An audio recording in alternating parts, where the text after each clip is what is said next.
देश की राजधानी दिल्ली से ही नजदीक उत्तर प्रदेश के गाजियाबाद में हमारी मौजूदगी है। दरअसल यहां से एक हैरत में डालने वाली खबर सामने आई। धर्मांतरण के कई मामले सामने आए, लेकिन इस बार धर्मांतरण के लिए एक अनोखा तरीका अपनाया गया। जो आरोप लगा उसके मुताबिक ऑनलाइन गेमिंग के जरिए नाबालिग बच्चों का धर्मांतरण। और ऐसे में आज जहां हम मौजूद हैं, एक ऐसी मस्जिद जहां की कमेटी के पूर्व सदस्य की गिरफ्तारी हुई है और अब पड़ताल लगातार आगे बढ़ रही है। लेकिन अब्दुल रहमान की गिरफ्तारी नहीं हुई है, बल्कि एक और शख्स का नाम सामने आया, नाम बद्दो, लेकिन उसका निवास स्थान देश की आर्थिक राजधानी मुंबई से नजदीक ठाणे के मुंब्रा में। लेकिन जब यहां गाजियाबाद की पुलिस मुंब्रा पहुंची तो वहां घर पर ताला लटका दिखाई दिया और बताया गया कि जिसकी तलाश में पुलिस वहां पहुंची थी, शायद वो वहां से फरार हो चुका है। दरअसल ऑनलाइन गेमिंग के जरिए नाबालिग बच्चों के धर्मांतरण के मामले में अब पुलिस ने कार्रवाई तेज कर दी है। और ऐसे में जब दबिश देने के लिए गाजियाबाद से पुलिस की टीम मुंबई के नजदीक ठाणे के मुंब्रा में पहुंची तो वहां से आरोपी बद्दो और शाहनवाज फरार नजर आया। और न सिर्फ वो अकेला, बल्कि घर के तमाम लोग वहां से फरार थे। और बताया ये जा रहा है कि अब पुलिस लगातार छानबीन तो कर रही है, लेकिन खाली हाथ वापस गाजियाबाद पुलिस को लौटना पड़ा है मुंब्रा से।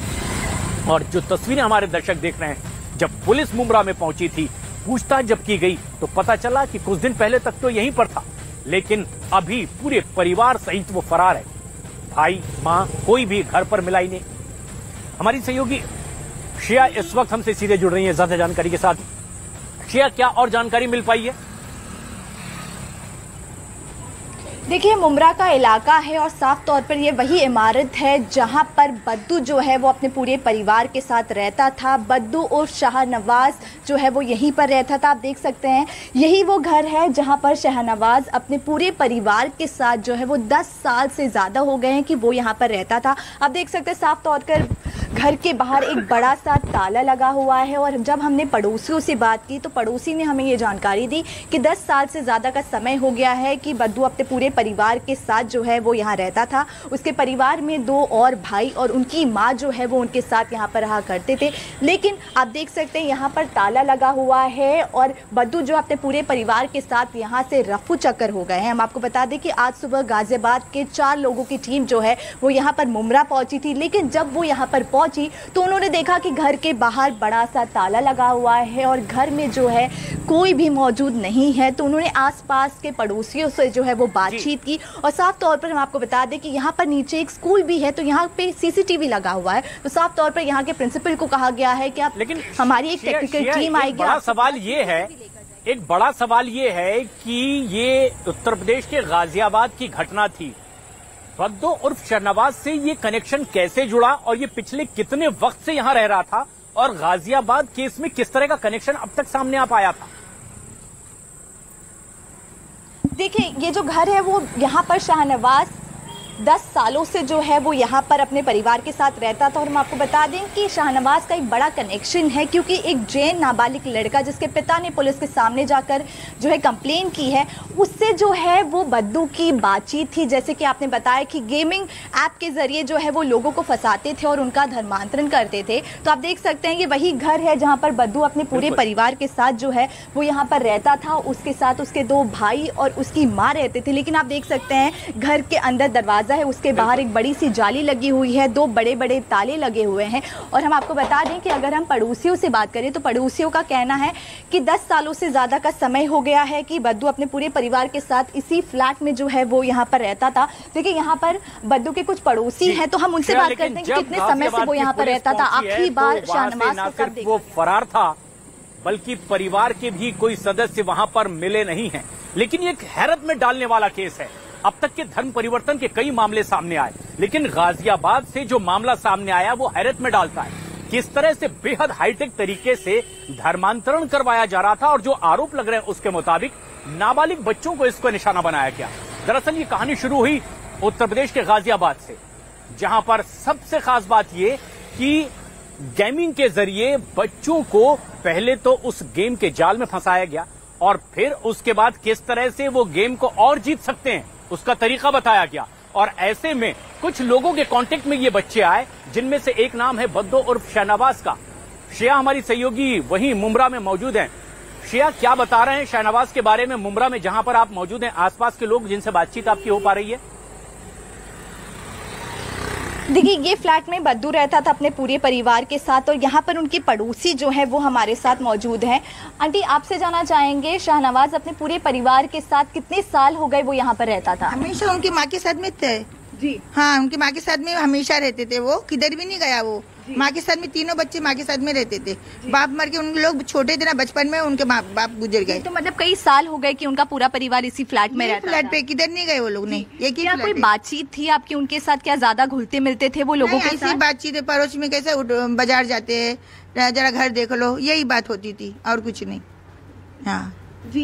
ऐसा कभी कोई आया हो यहाँ पर मिलने या आपको कुछ गड़बड़ लगी हो यहाँ पर? उनके दोस्त लोग आते थे, मजाक मस्ती करते थे बस। किस तरीके के दोस्त थे? बिकॉज अच्छे थे, मतलब बाहर खड़े रह के बात करते थे, गाड़ी में जाते थे, आते थे, फिर घर में आ जाते थे। कुछ दिन पहले से कुछ रवैये में उनके बदलाव था, कुछ टेंशन भरी शक्ल उनकी, या परिवार में कुछ बात करते थे। उनकी मम्मी बैठ के इधर सामने बैठ के चुनते थे, कुछ भी चावल हो, कुछ भी हो, सामने बैठ के। उनकी बिल्लियां रहती थी, दरवाजा घड़ी घड़ी। कितना दिन हो गया कि घर के बाहर ताला लगा है? आपने कब देखा? कितना दिन हो गया कि यहाँ से ताला लगा? पहले भी जुमेरात के दिन उनको ताला देखी मैंने। आज का 5वां दिन है। 5वां दिन है। तो मैं क्या समझे, घूमने गए हैं कभी, अभी छुट्टियां हैं तो शादी में गएंगे, इसलिए ताला मारे, बोले नहीं होंगे हम लोग। कुछ सामान वामान लेकर जाते हुए देखा आपने? देखी मैंने, कुछ नहीं देखी। लेकिन पूरा परिवार यहीं रहता था, अचानक से गायब हो गए? हाँ, गायब हो गए। सब साथ में थे।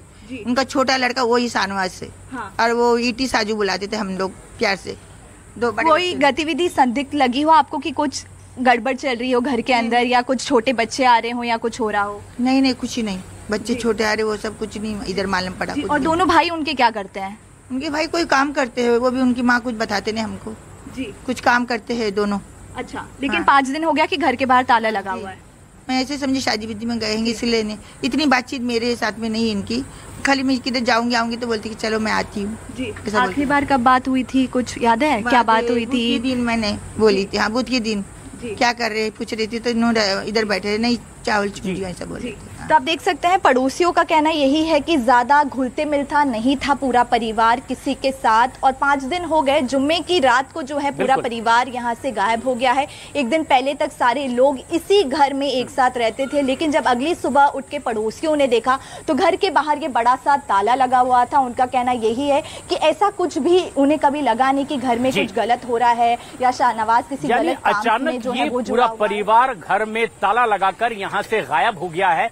लेकिन श्रेया, जो सबसे खास बात है वो ये है कि गाजियाबाद में जिस तरह के आरोप लगे गेमिंग के जरिए धर्म परिवर्तन के, उसका एक सिरा अब तक की तफ्तीश में तो मुंबई के नजदीक थाने के मुंब्रा तक पहुंचा है, जहां तफ्तीश चल रही है। जब पुलिस पहुंची तो लोग वहां से फरार नजर आए, लेकिन एक सिरा अब भी गाजियाबाद में मौजूद है, और गाजियाबाद के उसी मस्जिद के सामने हमारी मौजूदगी है जहां की कमेटी के एक पूर्व मेंबर की गिरफ्तारी हुई है, और उनसे जो पूछताछ में पता चल पाया है उसके मुताबिक अब पुलिस आगे की कार्रवाई कर रही है। लेकिन ये बात शुरू होती है दरअसल एक जैन परिवार के नाबालिग बेटे से, जो लगातार ये बताता था कि उसे जिम जाना है और घंटों घर से बाहर रहा करता था। लेकिन जब उनकी हरकत पर नजर रखने के लिए पिता ने देखा कि वो तो मस्जिद जाया करता है, तब इस बात की जानकारी लेने की कोशिश हुई कि बच्चा झूठ क्यों बोल रहा है। पुलिस की तफ्तीश ये किस तरह से आगे बढ़ी और अब तक क्या कुछ पता चल पाया है, हमारी इस खास रिपोर्ट के जरिए देखिए।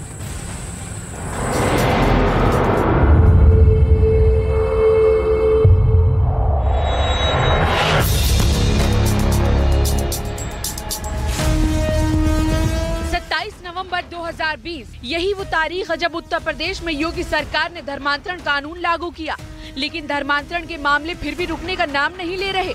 कहावत है, तू डाल डाल मैं पात पात, यानी कि योगी सरकार ने सूबे में धर्म परिवर्तन रोकने के लिए सख्त कानून बनाया, तो धर्म परिवर्तन की साजिश रचने वालों ने नया रास्ता ढूंढ लिया, नए तरीके ईजाद कर लिए। इन साजिशकर्ताओं ने दिल्ली से सटे गाजियाबाद में धर्म परिवर्तन का एक ऐसा मॉड्यूल तैयार किया जिससे पुलिस को कानो कान भनक न लगे। लेकिन साजिश का पर्दाफाश तो एक दिन होना ही है, लिहाजा गाजियाबाद में चल रहे धर्म परिवर्तन के बेहद हाईटेक मॉड्यूल का भी पर्दाफाश हो ही गया। धर्म परिवर्तन के इस हाईटेक मॉड्यूल के बारे में जानेंगे तो आप भी चौंक जाएंगे। आपको अपने बच्चे की फिक्र होने लगेगी, क्योंकि अगर आपका बच्चा नाबालिग है तो उस पर धर्म परिवर्तन गैंग की पैनी नजर है, क्योंकि उन्हें पता है कि नाबालिग बच्चों को बरगलाना सबसे आसान होता है। बस जरूरत है तो उन्हें अपने जाल में फंसाने के लिए उनके पसंद की चीजों का फरेबी जाल बुनने की, जिसके बाद वो धीरे धीरे इस साजिश का शिकार हो जाते हैं। तो चलिए आपको बताते हैं कि गाजियाबाद में धर्म परिवर्तन का ये खेल कैसे चल रहा था और कैसे पुलिस ने इस साजिश का पर्दाफाश किया। कहानी शुरू होती है गाजियाबाद के जैन परिवार से, जो कविनगर इलाके में रहता है। जैन परिवार के मुखिया के मुताबिक उनका नाबालिग बेटा जिम जाने के नाम पर घंटों घंटों घर से बाहर रहने लगा और ऐसे में कुछ दिनों में उसके व्यवहार में बदलाव आने लगा। परिवार से वो कटा रहने लगा और इसके बाद परिवार के इस संजीदा मुखिया ने अपने नाबालिग बच्चे पर नजर रखनी शुरू की। फिर पिछले महीने 30 मई को वो नाबालिग लड़का जैसे ही घर से बाहर निकला, उसके पिता ने उसका पीछा किया। घर से बाहर निकलने के बाद नाबालिग सीधे संजय नगर के सेक्टर 23 स्थित एक मस्जिद में नमाज पढ़ने के लिए गया। ये देखकर पिता के पैरों तले जमीन खिसक गई। जब बेटा मस्जिद से बाहर निकला तो पिता ने बेटे से इस बारे में बात की, जहां नाबालिग बेटे ने इस्लाम को जैन समेत बाकी धर्मों से बेहतर बताया और उसने अपने पिता से बेधड़क कहा कि वो मन से इस्लाम धर्म का स्वीकार कर चुका है। घर आकर पिता ने बेटे का सामान खंगाला, उसके मोबाइल लैपटॉप की जांच की तो उसमें इस्लाम धर्म से जुड़े ढेरों कंटेंट मिले, जिसे देखकर पूरा जैन परिवार सन्न रह गया। एक जैन परिवार का नाबालिग बेटा धर्म परिवर्तन का शिकार हो चुका था। ऐसे में उस नाबालिग बेटे के पिता ने पुलिस को इस बात की इत्तला करने में देर नहीं लगाई और अब पुलिस जिस तरह से इसकी पड़ताल आगे बढ़ा रही थी, परत दर परत इस धर्म परिवर्तन के मॉड्यूल का उसने पर्दाफाश किया और ये देखकर तो पुलिस भी हैरत में पड़ गई और कि किस तरीके से इस पूरे मॉड्यूल को आगे चलाया जा रहा था। पहली गिरफ्तारी एक मस्जिद के पूर्व मेंबर के तौर पर की गई है, जिसका नाम अब्दुल रहमान बताया गया। आरोपी अब्दुल रहमान ने बताया वो संजय नगर सेक्टर 23 की मस्जिद कमेटी का सदस्य था। 2 महीने पहले ही उसे कमेटी से बाहर निकाल दिया गया था। उसने कबूल किया कि वो गैर मुस्लिम लड़कों को इस्लाम की जानकारी देता था। इसी सिलसिले में उसकी पहचान 1 साल पहले 2 नाबालिग लड़कों से हुई। इसमें एक जैन और दूसरा हिंदू था। उसने दोनों को ये बताया कि इस्लाम ही सबसे बड़ा और सबसे बेहतर धर्म है। उसके मुताबिक दोनों बच्चे उसकी बातों से धीरे धीरे प्रभावित होने लगे। उसने दावा किया कि दोनों बच्चे मस्जिद में आकर नमाज भी पढ़ने लगे थे, लेकिन जैन फैमिली को इसका पता चल गया और पकड़े जाने के डर से उसने अपने मोबाइल की सारी हिस्ट्री और चैट डिलीट कर दी।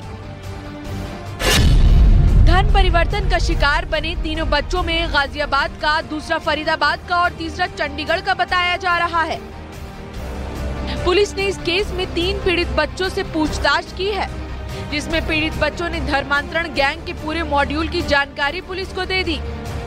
यहाँ पर अब्दुल रहमान उर्फ नन्नी नाम के जो मौलवी की गिरफ्तारी हुई है, इससे पता लगा है कि पूर्व में यहाँ पे एक जैन और 3 हिंदू युवकों, नाबालिग युवकों का धर्मांतरण प्रलोभन देके करा गया है। साथ ही साथ पूछताछ में हमको फोर्टनाइट नाम के एक मोबाइल एप्लीकेशन के बारे में पता लगा, जो कि एक गेमिंग ऐप है, जिसके माध्यम से जो कि टीनेजर हैं वो अट्रैक्ट हो जाते हैं। धर्मांतरण गैंग ने गैर इस्लामी बच्चों को फंसाने के लिए 3 स्टेप में पूरा मॉड्यूल तैयार किया था। पहले स्टेप में एक ऐसा गैंग एक्टिव था जो मुस्लिम या अन्य धर्मों के नाम से आईडी बनाकर मोबाइल कंप्यूटर पर फोर्टनाइट ऐप पर गेम्स खेलता था। अगर कुछ लड़के गेम हार जाते थे तो उन्हें कुरान की आयत पढ़वाई जाती थी और फिर उन्हें गेम जिताकर कुरान का भरोसा कायम किया जाता था। सेकंड स्टेप में डिस्कॉर्ड ऐप के जरिए मुस्लिम लड़के हिंदू नाम की यूजर आईडी बनाकर हिंदू लड़कों से चैटिंग करते थे, उन्हें इस्लामिक रीति रिवाज अपनाने के लिए बहलाते फुसलाते थे। तीसरे स्टेज में वह प्रतिबंधित इस्लामिक प्रवक्ता जाकिर नायक के कुछ वीडियो स्पीच सुनाकर इस्लाम अपनाने के लिए प्रेरित करते थे। साथ ही वे इस्लामिक कल्चर और रीति रिवाज के संबंध में सारी जानकारी उपलब्ध कराते थे। मुस्लिम लड़कों के बारे में पता लगा जो कि हिंदू लड़कों की आईडी बना के उसमें इस्तेमाल करते हैं वहाँ पे, और जब वो मोबाइल एप्लीकेशन के माध्यम से जब वो जीत जाते हैं गेम तो उनको आयतें पढ़वाई जाती हैं। उसके बाद एक मोबाइल एप्लीकेशन है डिस्कॉर्ड नाम का, जिसके माध्यम से चैटिंग करी जाती है और डॉक्टर जाकिर नायक के वीडियोस इनको दिखा के, जो कि प्रतिबंधित हैं उनको धर्मांतरण के लिए इनको प्रलोभन दिया जाता है। गिरफ्तार मौलाना और पीड़ित बच्चों से पूछताछ के बाद पुलिस को मुंबई में बड्डो नाम के एक व्यक्ति ने ऑनलाइन संपर्क किया था। उसकी मूल पहचान खान शाहनवाज मकसूद के रूप में हुई है, जो महाराष्ट्र में ठाणे का रहने वाला है। गाजियाबाद पुलिस की एक टीम शाहनवाज को पकड़ने के लिए महाराष्ट्र रवाना हो गई है। 30 मई को थाना कविनगर क्षेत्र में बेला फुसला के धर्मांतरण करने का एक अभियोग पंजीकृत हुआ था, जिसमें कि बद्दू नाम की एक डिजिटल आइडेंटिटी थी। साथ ही साथ सेक्टर 23 जामा मस्जिद के एक मौलवी थे जिनका नाम सामने आया था। इसमें बद्दू की आइडेंटिटी हमने पता कर ली है और थाने महाराष्ट्र में हमारी एक टीम रवाना है इनकी गिरफ्तारी के लिए। गाजियाबाद पुलिस के कान खड़े हो गए हैं। पुलिस इस धर्मांतरण गैंग का पूरा नेटवर्क तोड़ने में जुट गई है और गाजियाबाद से महाराष्ट्र आरोपियों की तलाश जारी है।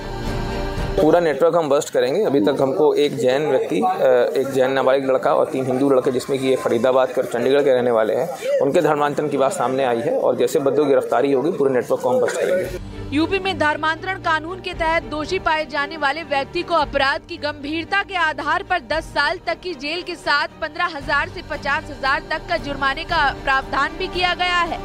इस कानून के तहत SC/ST समुदाय के नाबालिगों और महिलाओं के धर्मांतरण पर 3 से 10 साल की सजा का प्रावधान है, जबकि जबरन सामूहिक धर्मांतरण के लिए जेल की सजा 3 से 10 साल और जुर्माना 50,000 रखा गया है। इतने सख्त कानून के बावजूद धर्मांतरण गैंग यूपी में सक्रिय है और नए नए तरीकों से गैर इस्लामिक लोगों का धर्मांतरण करा रहा है।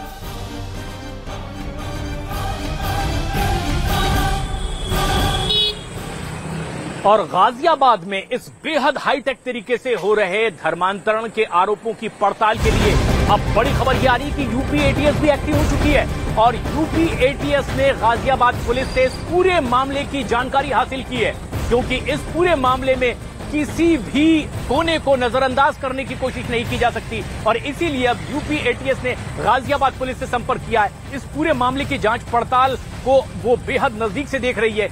ये शक भी ATS को है कि इस पूरे मामले में सीमा पार से कनेक्शन जुड़े हो सकते हैं। ये भी पड़ताल करने की कोशिश होगी कि क्या कहीं से विदेशी फंडिंग हो रही थी ऐसे लोगों को जो खास तौर पर इस तरह के गैर इस्लामिक नाबालिग बच्चों को निशाना बनाकर उनका धर्मांतरण करवा रहे थे, क्योंकि बहुत सी ऐसी चीजें हैं जो बेहद खास हैं, जो शायद पहली बार देखने को मिल रही है, क्योंकि इसमें ना बच्चों का नाम बदलवाया जा रहा था और ना ही बड़े उम्र के लोगों को निशाना बनाया जा रहा था। आखिर क्यों सिर्फ नाबालिग निशाना बन रहे थे? तमाम एंगल से ATS जांच पड़ताल आगे बढ़ा सकती है। दीपक बिष्ट हमारे सहयोगी इस बड़ी खबर के साथ हमसे सीधे जुड़ रहे हैं। दीपक, ATS के एक्टिव होने का क्या मतलब? जब एंटी टेररिज्म स्क्वाड एक्टिव होती है, क्या कहीं से कोई सुगबुगाहट की मामला और बड़ा हो सकता है? बिल्कुल निश्चित तौर पर प्रशांत, देखिए ATS का इस पूरी मामले में दखल करने का मतलब साफ है कि कहीं ना कहीं टेरर एंगल भी देख सकती है, क्योंकि सीमा पार से जो निर्देश मिल रहे थे, क्या जो बद्दू नाम से शाहनवाज ने फर्जी ID बनाई थी, क्या उसे सीमा पार से निर्देश मिल रहे थे, क्या उसे कोई फंडिंग की गई थी? इस पूरे मामले में जांच अब STS भी करेगी, क्योंकि गाजियाबाद पुलिस के अलावा ATS का जो हमें सूत्र बता रहे हैं कि ATS के पास अब इस मामले की जांच करने के अधिकार दिए गए हैं और ATS ये पता लगाएगी कि आखिर ये पूरा नेटवर्क कहां से चल रहा था, क्योंकि नाबालिग बच्चों को लगातार एक टारगेट करके उनके दिमाग में जो कुछ भरा जा रहा था और दूसरे धर्म के लिए उन्हें अपनाने के लिए मजबूर किया जा रहा था, ये सब कुछ अब ATS पता करेगी, क्योंकि जाकिर नाइक और तारिक जमील जैसे ऐसे लोगों के वीडियोस ऑडियोज सुनाकर उन्हें इस तरह से रेडिकलाइज किया जा रहा था और खासतौर से उस दौरान जब वो नाबालिग हैं और उनके बारे में सब कुछ पता है, तो ये सारा नेक्सस अब ATS को पता कर रहे हैं और ATS की टीमें जुड़ गई हैं। उन्होंने परिवार से संपर्क साधने की कोशिश की है, वहीं गाजियाबाद पुलिस से भी संपर्क साधा है। तो कुल मिला के कहेंगे कि जल्द ही ATS इसमें बड़ा खुलासा कर सकती है। प्रशांत,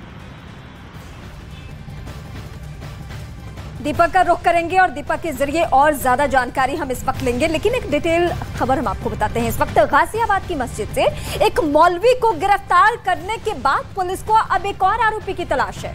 और आपको बता दें, क्योंकि पुलिस के मुताबिक उसी ने इस पूरे धर्मांतरण कांड में सबसे अहम भूमिका निभाई है। आइए आपको बताते हैं कि आखिर वो शख्स कौन है। दरअसल पुलिस को बद्दो नाम के व्यक्ति की तलाश है। आरोपी बद्दो महाराष्ट्र के मुंबई का रहने वाला है। बद्दो ने पीड़ित को 2 साल पहले कंप्यूटर पार्ट्स बेचे थे और इसके बाद से ही पीड़ित और बद्दो के बीच बातचीत बढ़ती चली गई और जिसके बाद नाबालिग का रुझान इस्लाम की ओर बढ़ने लगा और आरोप तो ये लग रहा है कि धीरे धीरे इन आरोपियों ने मिलकर उसका धर्म परिवर्तन करा दिया।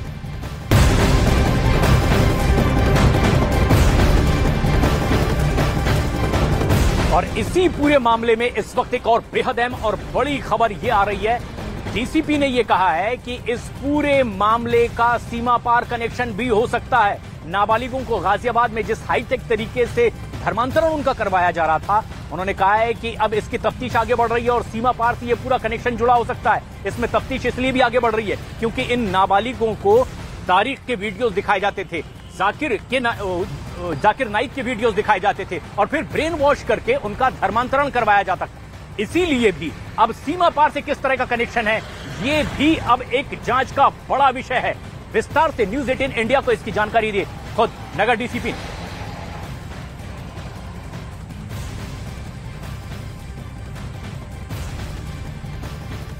पूरे मामले पर बातचीत करने के लिए डीसीपी नगर निपुण अग्रवाल हमारे साथ हैं। सर, कैसे ये मामला अब तक पहुंचा है? 30 मई को एक नाबालिग जैन लड़का के पेरेंट्स थे, वो पुलिस के पास आए। उन्होंने बताया कि उनके बेटे का बहला फुसला के धर्मांतरण कर दिया गया। इसमें तत्काल ही हम लोगों ने अभियोग पंजीकृत कर लिया। इसमें 2 लोगों का नाम सामने आया था। बद्दो नाम की डिजिटल आइडेंटिटी थी, जिनका असली नाम हमको शहनवाज मकसूद खान हम लोगों ने इस्टेब्लिश कर लिया है। साथ ही साथ दूसरे एक मस्जिद के मौलवी का नाम सामने आया था। इसमें हम लोगों ने मस्जिद के मौलवी से पूछताछ करके उनकी गिरफ्तारी सुनिश्चित कर दी है और हमारी टीम महाराष्ट्र रवाना हो गई है, जिसमें कि बद्दो और शहनवाज की भी हम जल्दी अरेस्टिंग कर लेंगे। तो कितने कैरेक्टर अब तक सामने आए हैं, क्योंकि कई किरदार अलग अलग तरीके से इनको बहला फुसला रहे होंगे?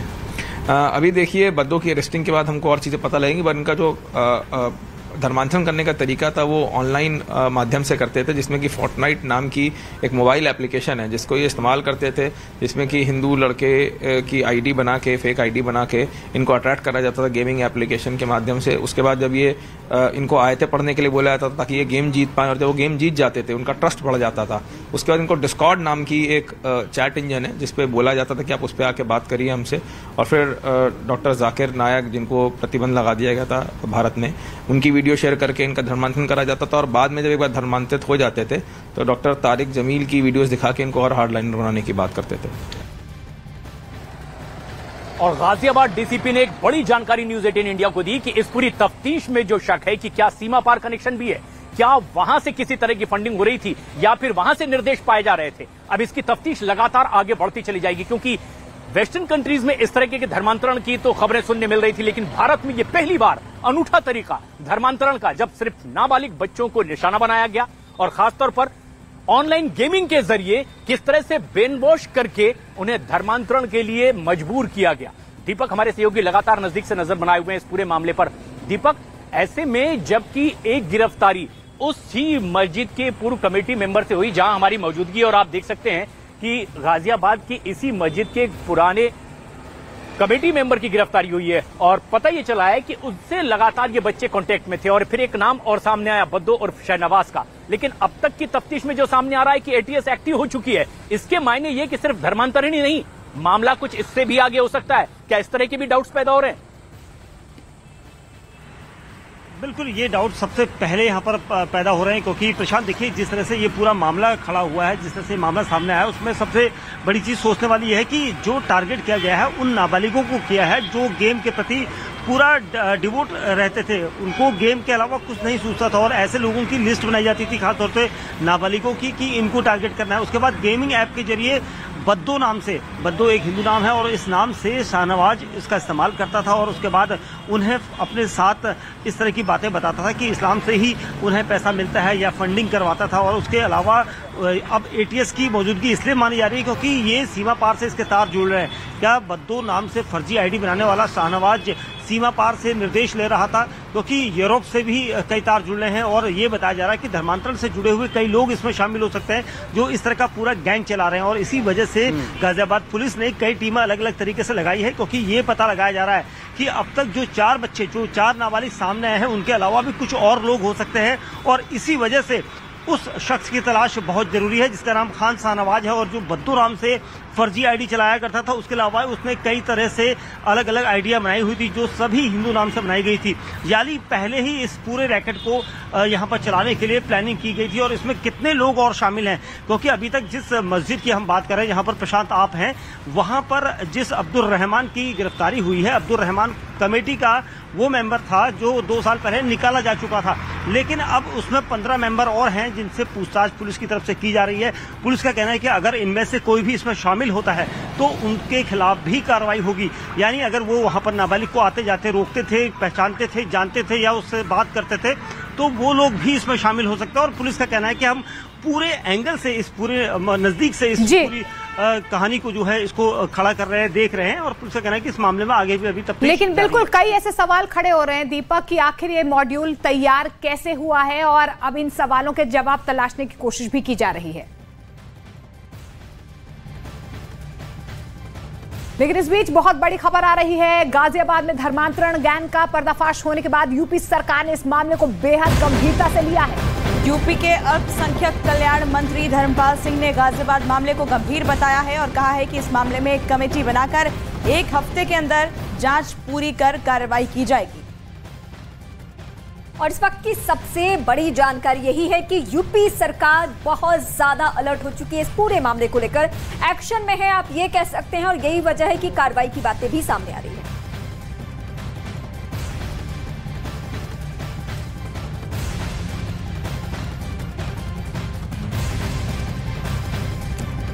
तो आपको बता रहे हैं कि किस तरीके से आखिर ये पूरा रैकेट जो है वो काम कर रहा था। बाकायदा एक ऐप के जरिए किस तरीके से धर्म परिवर्तन की साजिश रची जा रही थी। लेकिन अब इस ब्रेन वॉश करने वाले 9 किरदार कौन कौन से हैं, पीड़ित का ब्रेन वॉश करने वाले 9 किरदार कौन से हैं, उनमें एक एक करके आपको नाम बताते हैं। पहला जो नाम है वो अब्दुल रहमान जो कि मौलवी है, उसका नाम है। और दूसरा आरोपी है बद्दो। इसके अलावा भी आगे कुछ नाम और हैं। तो ब्रेन वॉश हुआ, कैसे हुआ, क्यों हुआ, किसका हुआ, ये तमाम सवाल आपके जहन में, उसी का जवाब इस वक्त हम दे रहे हैं। तीसरा आरोपी कौन है, अर्थव है। इसके अलावा चौथा सकहाम वो शख्स है जो कि आरोपी है।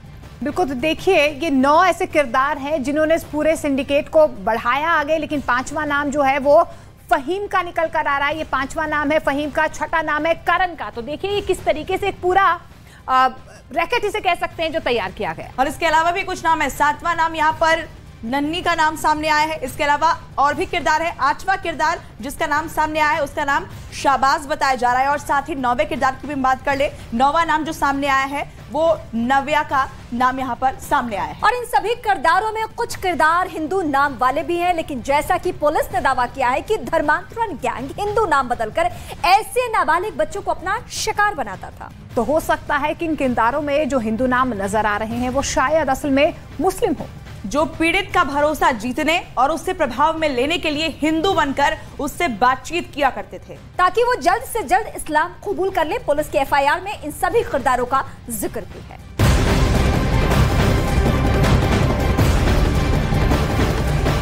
और ऐसे में गाजियाबाद से जो आ रही बड़ी खबर है, ऑनलाइन गेमिंग के जरिए धर्मांतरण के जो आरोप लग रहे हैं, इस पर उत्तर प्रदेश सरकार ने बेहद गंभीर कदम उठाने के संकेत दे दिए हैं। और अल्पसंख्यक मामलों के मंत्री ने कहा है कि एक कमेटी बनाई जाएगी और सप्ताह भर के भीतर उसकी जांच की जाएगी।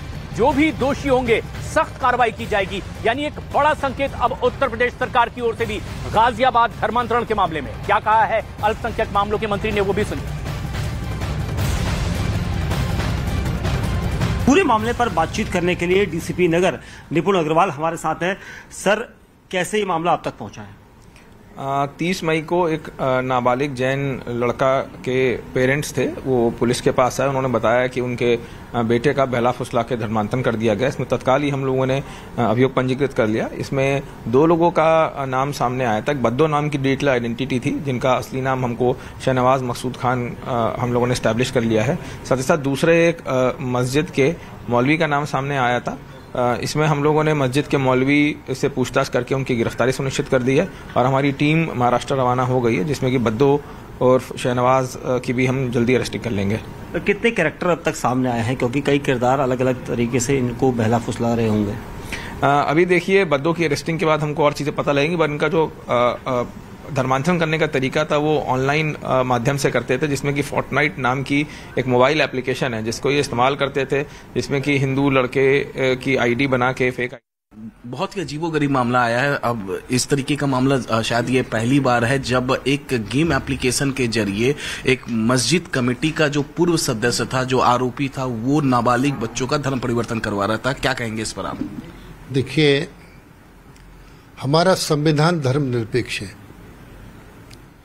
कोई भी अपनी इच्छा अनुसार धर्म को मान सकता है, किसी के साथ जबरदस्ती नहीं की जा सकती, किसी को धर्म परिवर्तन करने के लिए उत्साहित और उपेक्षित करके उसको डरा धमका के धर्म परिवर्तन नहीं कराया जा सकता। बच्चे अबोध होते हैं, हमारे देश की धरोहर है, और इस तरीके से यदि कोई मस्जिद को टारगेट बनाकर इस तरीके की हरकतें कर रहा है तो कानूनी कार्रवाई कड़ी होगी, और उस मस्जिद से जहां से ये कार्यक्रम चल रहा है उसकी भी मैं गंभीरता से जांच करा के कार्रवाई करूंगा। और इस वक्त एक एक करके हम बयान भी आपको सुनवा रहे हैं कि कैसे यूपी में अब माहौल बहुत ज्यादा इस मसले को लेकर गर्म हो चुका है और सरकार संजीदा है कि हर हाल में एक्शन लेना है, हर उस शख्स तक पहुंचना है जो इस धर्मांतरण के मुद्दे में बड़ा किरदार निभा रहा है। तो बड़ी खबर इस वक्त मिल रही है, गाजियाबाद में धर्मांतरण के गैंग को लेकर जो कदम उठाए जा रहे हैं वो हम आपको फिर से एक बार वॉल ग्राफिक्स के जरिए समझाते हैं। वो कौन कौन चेहरे हैं जिनका बेनकाब होना बहुत जरूरी है। तो दिल्ली से सटे यूपी के गाजियाबाद में धर्मांतरण का मामला सामने आने के बाद हड़कंप मच चुका है।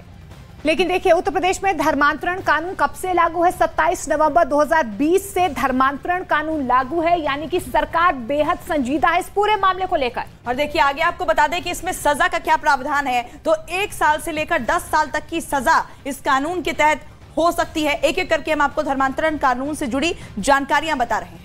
50,000 रुपए तक का जुर्माना लगना है, यानी जो भी इस मामले में फंसता है उसके ऊपर क्या क्या एक्शन होना है, कितने साल की सजा, जुर्माने की राशि क्या, वो बता रहे हैं आपको। और इसके अलावा महिला या नाबालिग या SC ST जो पीड़ित हैं उनके लिए किस तरीके से प्रावधान रहने वाले हैं ये भी हम आपको दिखाने की कोशिश कर रहे हैं।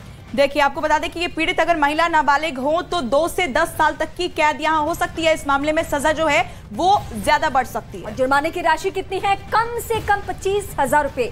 यानी धर्मांतरण से जुड़ा जो कानून है वो बहुत सख्त है। लेकिन अगर जबरन सामूहिक धर्मांतरण वाला अपराध हो तो 3 से 10 साल तक की सजा का प्रावधान या कैद हो सकती है। इस तरीके के प्रावधान रखे गए हैं। बिल्कुल। और आपको बता दें कि अगर अपराध जबरन धर्मांतरण से जुड़ा हो तो मुआवजा भी मिलता है। इसमें मुआवजे की हम बात कर लें तो मुआवजा दरअसल होता है 5 लाख रुपए तक का। यहाँ पर मुआवजा जो होता है वो दिया जाता है। अपराध अगर जबरन धर्मांतरण से जुड़ा हो तो 5 लाख तक का ये मुआवजा, और ये मुआवजा दोषी द्वारा पीड़ित को दिया जाना होता है। अब इस पूरे मामले को आपने समझ लिया कि ये कितना सख्त कानून है और कैसे कैसे इस मामले को लेकर आगे बढ़ा जा सकता है। अब जो मौजूदा वक्त में जो घटना आई है आप उससे रिलेट करके देख सकते हैं कि इस क्राइम की सजा क्या हो सकती है और ऐसे लोग जो कि अभी भी लोगों को गुमराह कर रहे हैं उनके सामने क्या होगा। एक अनोखी खुशबू ब्लैकस्टोन अगरबत्ती। वाराणसी में अवधेश राय हत्या मामले में मुख्तार अंसारी को उम्र कैद की सजा। 32 साल बाद फैसला। कोर्ट ने 1 लाख का जुर्माना भी लगाया।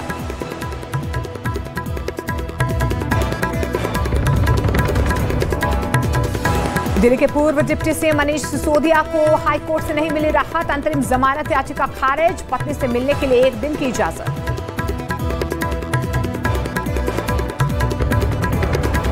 नौकरी पर वापस लौटे बृजभूषण